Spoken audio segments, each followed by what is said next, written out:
Afternoon, church family. Brian coming to you from my front yard here with a word of encouragement that starts with a question. What is normal to you? Is normal a comfortable place for you to live? What if your normal were painful? What if your normal was fearing for your life every day? What if your normal is that your voice was always silenced? What if the very idea of normal meant that you would always be ostracized as abnormal? What if the result of normal meant that you would always be seen as an object of pity? Why do we need normal at all? Normal might be comfortable to you, to me, but it isn't for our neighbor. So I ask you, what would a world without normal look like?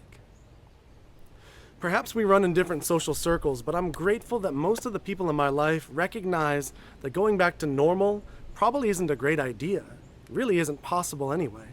If we follow Christ, if we come to know Him through Scripture and through how He continues to speak through those who love Him, we know that Christ did not do normal.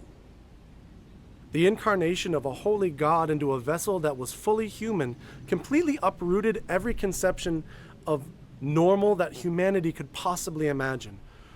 Christ throws over the tables of normal. Christ opens the closed fists of normal.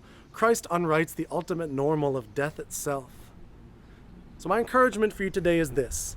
Consider what it might mean to remove normal from your vocabulary. Go a week and count how many times you say the word normal or yearn for the word and the feeling of normalcy.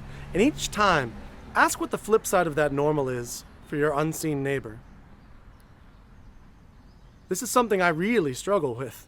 My privileged normal has allowed me freedom from prejudices, gives me comfort, gives me time with my family and food on my table, all in a place that's too set apart from the struggles of God's children in my world. As we face the prospect of returning to corporate worship, I'm trying to make room in my life to dismantle normal. I need your help, though. We all need your help. We weren't meant for normal.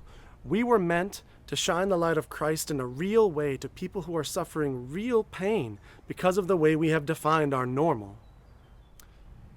In this moment, I feel compelled to say that it should not be normal for Ahmaud Arbery to be gunned down in cold blood, yet his murder and its attempted cover-up adds another line to the ledger that makes such violence against people of color feel like a cruel form of normal.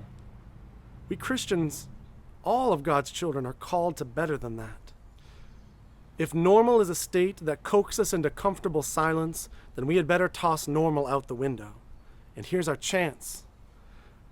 From small acts of wearing a mask in corporate worship in order to put the needs of others before our own comfort, to the ways in which we choose to spend our time, our money, our vote, our political clout. Let's be a people who don't need to return to normal. Let's be a people who live as the hands and feet of Christ, even when it hurts. Pray for me, that I might be able to live into those words, and I'll pray the same for you too.